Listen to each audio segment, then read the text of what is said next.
English language conventions, verb tense, irregular past tense. ACT Foundations, question 2. Me Medicine, antidote your ignorance. ACT English Foundation, verb tense, question 2. Complete the sentence with the verb in the past tense. The branch blank in the wind. Okay, so the task here is to shift the tense of the verb bend to its past tense. Here's what I need you to understand.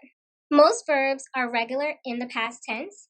That means you follow a rule like add ed or add d to get the past tense form of the verb.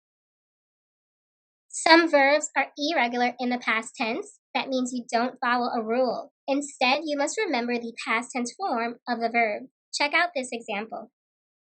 Jacob lost his keys.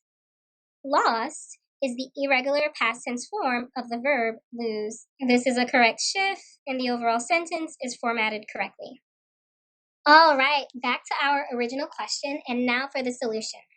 The past tense form of bend is going to be bent, and this is a verb form that you'll have to commit to memory.